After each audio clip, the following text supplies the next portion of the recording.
This is TechCrunch.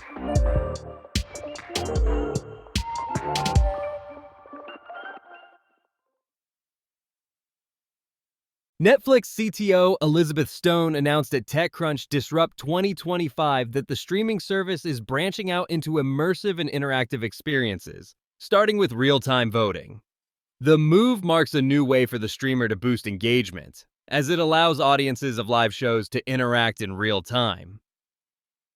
Viewers will be able to vote while watching live content to directly influence the outcome of what they're watching on their TV or mobile device. The streamer started testing real-time voting on its live cooking show, Dinner Time Live with David Chang, in August, and will roll out the functionality to its reboot of Star Search, a talent competition series that has been off the air for 20 years and is being brought back by Netflix next year. Stone said on TechCrunch Disrupt's main stage on Tuesday, if you're sitting at home watching Star Search on your TV, you'll be able to either on the TV or your mobile phone actually put in a vote that advances or doesn't advance some of the contestants on the show.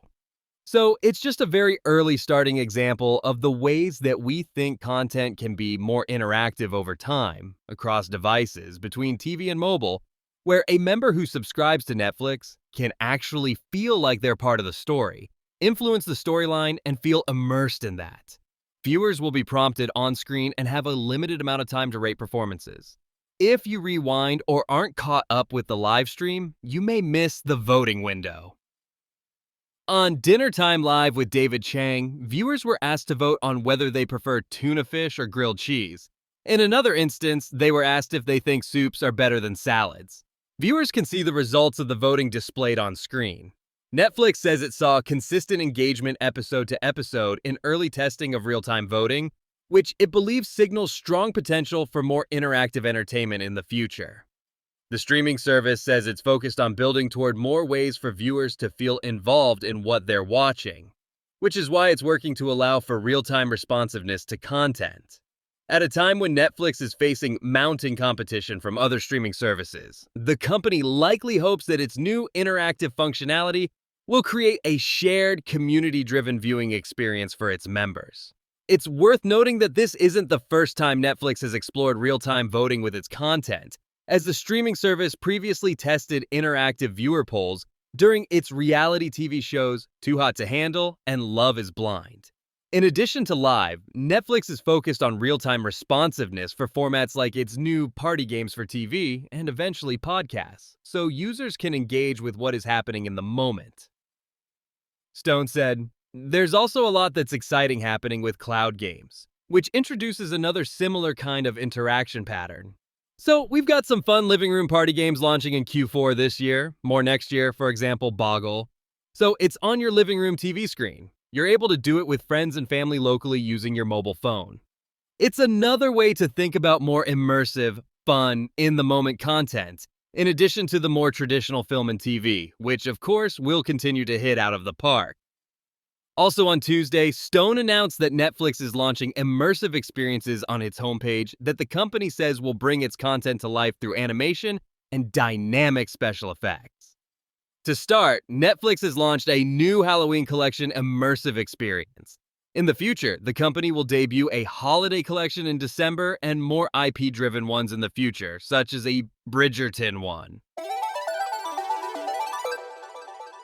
OpenAI says its deep learning systems are rapidly advancing, with models increasingly able to solve complex tasks faster. So fast, in fact, that internally, OpenAI is tracking toward achieving an intern-level research assistant by September 2026 and a fully automated, legitimate AI researcher by 2028. That's according to CEO Sam Altman during a livestream Tuesday. The ambitious timeline comes on the same day OpenAI finalized its transition to a public benefit corporation structure, moving away from its nonprofit roots. This restructuring releases OpenAI from limitations tied to its nonprofit charter, while also opening up new opportunities for capital raising. Jakub Pachocki, OpenAI's chief scientist, joined Altman on the live stream. He described this AI researcher, not to be confused with a human who researches AI, as a system capable of autonomously delivering on larger research projects. He added, "We believe that it is possible that deep learning systems are less than a decade away from superintelligence." He described superintelligence as systems smarter than humans across a large number of critical actions. To achieve those goals, OpenAI is betting on two key strategies: continued algorithmic innovation and dramatically scaling up test time compute, essentially how long models spend thinking about problems. Current models can handle tasks with a roughly 5-hour time horizon and match top human performers in competitions like the International Mathematical Olympiad.